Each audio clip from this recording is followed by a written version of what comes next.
Caião, você acabou de responder, eu acho, mas eu acho que vale a pergunta. Se você quiser acrescentar alguma coisa, espera ver com o tempo. O irmão não sabe o quanto tem sido importante na minha vida no que diz respeito à compreensão do Evangelho desde minha conversão em 96. Caião, sou pastor e 50% da congregação é de crianças, adolescentes e jovens. Minha maior preocupação é com o ensino da palavra do Evangelho. No entanto, sinto a pressão que coisas das quais você esteve falando exercem sobre o consciente coletivo do povo. Oro e procuro trabalhar a fim de que o povo tenha uma consciência plena da sua posição em Cristo. Sei que muitos colegas sinceros enfrentam mesmo de leão. Caio, minha pergunta é direta. Como enfrentar isso tudo?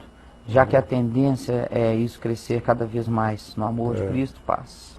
Eu acho que é aquilo, é parar com o maniqueísmo, embora, na realidade, a gente viva, do ponto de vista dessa espiritualidade básica, entre anjos e demônios. Do ponto de vista da espiritualidade mais básica, a gente tem que admitir que a gente vive entre anjos e demônios, entre forças da luz e forças das trevas. Agora, a gente também tem que aprender a discernir, como eu já falei antes, que existem expressões de fenômenos que vêm com a aparência de mortos e não são mortos, são fantasmagorias, aquilo que se chama de assombração, de energias residuais de um lugar onde houve muita dor, muito trauma, muita violência, muita agressividade, muito abuso. Pessoas sofrem seguidamente e acumuladamente em alguns desses lugares. Isso deixa o resíduo, isso deixa o traço. É como aquela fotografia que você tira de um monte de carros correndo numa pista à noite e você vê só aqueles traços de luz. Sim. Aqueles riscos. A fantasmagoria é o risco. Por isso elas são tão repetitivas. Sim. Os fantasmas fazem as mesmas coisas, as mesmas coisas, as mesmas coisas. Quando você vira um fantasma interagindo de maneira inteligente, saiba, já foi o demônio que entrou na vestimenta hologrâmica da fantasmagoria para enganar o indivíduo na interlocução. Ele dá mais forma a esse traço? Ele dá inteligência. Inteligência. Porque, do contrário, é uma câmera de repetição das mesmas imagens, das mesmas imagens. É um eco. É um eco das mesmas imagens. Quando começa a interatividade, é porque os demônios se aproveitaram. Deu inteligência. Um anjo do Senhor nunca vai se aproveitar de uma fantasmagoria. Agora, os demônios adoram aproveitarem-se dela, porque está escrito: não invocarás aos mortos. E é uma maneira maravilhosamente simples de fazer o indivíduo começar a invocar mortos, é animar uma fantasmagoria. Uma fantasmagoria que tem uma animação relativa, repetitiva, que fica só rodando as mesmas imagens, é um disco que travou, é um holograma que se repete, é um eco que volta ali.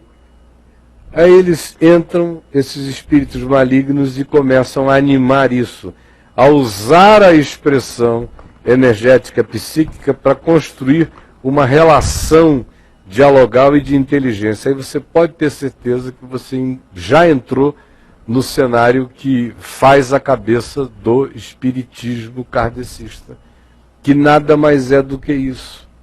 Naquele caso ali, é muito mais do que isso no espiritismo, porque tem a invocação dos mortos. Não são os mortos que vêm, mas são aqueles que o apóstolo Paulo disse que têm o poder de se transformar em anjos de luz. Quanto mais no vovô, na vovó, no meu filho, ou seja lá em quem quer que a minha projeção angustiada deseje encontrar como expressão de formatação espiritual que venha na minha direção.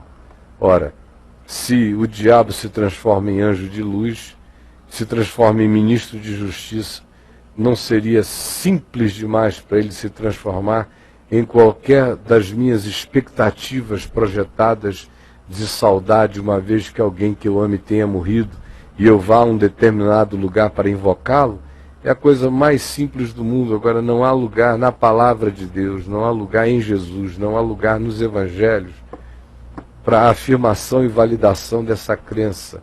Existe a denúncia da palavra quanto à malignidade dela, mas para que a gente não caia nessa coisa da universal do reino de Deus, de é encosto, é demônio, até quando não é, até quando é doença mental, até quando é desordem psicológica, até quando é um outro traço de uma outra coisa, a gente tem que ter a paciência calma de discernindo o degradê das manifestações. Entre anjos e demônios cabem um mundo de fenômenos que a gente precisa discernir, fenômenos humanos, todos eles tendentes a serem usados pela dimensão das trevas, da malignidade. Todos eles. A neutralidade dessa fenomenologia acontece apenas enquanto não chegue um observador e empreste aquilo ali, o seu medo, a sua expectativa, a sua crença.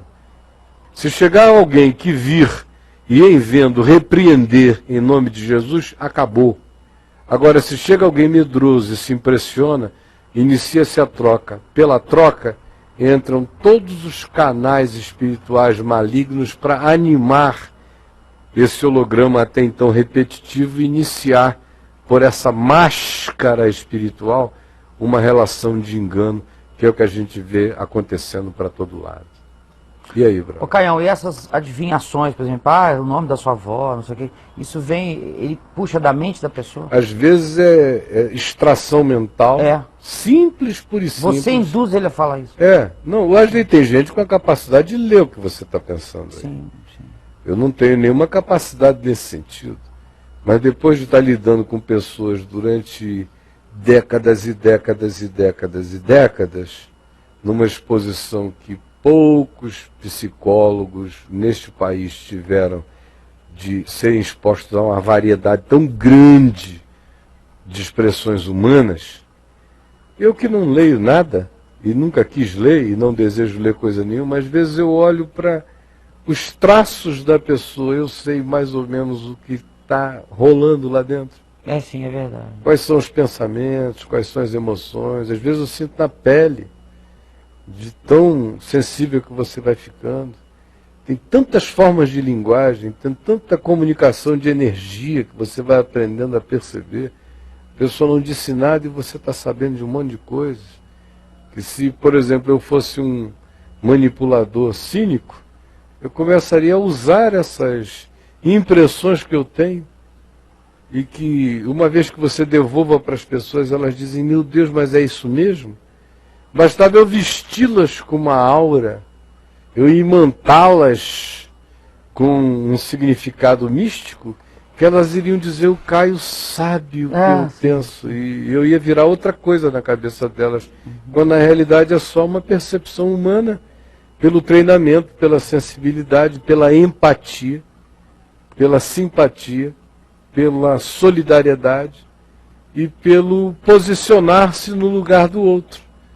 Você vai acumulando em você um banco de percepções extraordinário, um capital cognitivo, percepcional, fabuloso sobre a condição humana. É verdade. Então, independentemente de vozes do diabo, existe desde esse elemento simples de percepção, que eu acabei de narrar, até aquele outro de natureza mais fenomenologicamente paranormal, de gente que lê mesmo o que está na sua mente e diz, e aí inicia uma relação de dependência em relação àquele que porventura seja o que sabe. E se ele for mal intencionado, se essa pessoa for já era. Ou se ele particularmente foi enganado e disser, como muitos são, bom, isso aqui foi revelação do mundo espiritual, eu sou um médium, são os espíritos que estão me mostrando isso, aí ele embarca nessa e vai enganando e sendo enganado, enganando e sendo enganado. Esse é o problema de quem está nessa, ele não só está enganando, mas está sendo enganado. Como diz Paulo, escrevendo a Timóteo, na segunda epístola, no capítulo 3, os versos 5 e 6, enganando e sendo enganado é a expressão que ele usa. Mas e aí, brother? Cara. Espero ter ajudado ao meu amigo pastor. Mas essa paz também, Caio, que você tem, você percebe.